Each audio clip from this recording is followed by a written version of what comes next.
పవన్ కళ్యాణ్ మెచ్యూరిటీగా మాట్లాడాలని మంత్రి బొత్స అన్నారు. తనని మాత్రమే గెలిపించాలంటున్న పవన్ నియోజకవర్గ నాయకుడే తప్ప రాష్ట్ర నేత కాలేరని ఎద్దేవా చేశారు. గత ఎన్నికల్లో 2 చోట్ల ఓడిపోయిన పవన్ పిఠాపురంలో నెగ్గటం కోసం సర్వయత్నాలు చేస్తున్నారని బొత్స అన్నారు. నేను ఎక్కడ కూడా పార్టీ పెట్టిన వ్యక్తులు వచ్చి గౌరవంగా ఓడిపోవడం చూడలేదు. ఆ రోజు ఎన్టీ రామారావు పోటీ చేశారు, ఒకది ఓడిపోయి మిగతా దగ్గర గెలిచారు. వాళ్ళ అన్నయ్య గారు చిరంజీవి గారు పోటీ చేశారు, ఒక దగ్గర గెలిచారు. ఇండియా షైనింగ్ వాజ్పేయి గారి సిద్ధాంతం వచ్చి షైనింగ్ ఉన్నారు. ఏం మాటలేవి, ఇంకా పరిపక్వత రాలే, ఇంకో 20-30 సంవత్సరాలు పడుతుంది. మీరు చెప్పండి ఎన్ని సీట్లు లేదు అని చెప్పిమనండి, ఆయన్నే చెప్పిమనండి. ఆయన సీటు చెప్తున్నాడు ఆయన.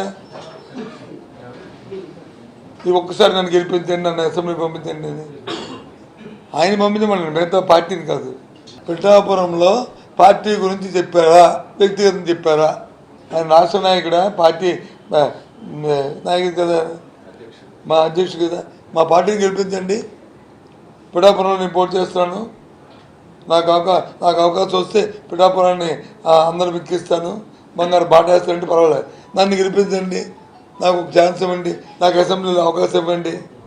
భాష చెప్పేస్తుంది ఆయన డొల్లతనం. 2 దిక్కులు పోటీ చేసి నేను ఎక్కడ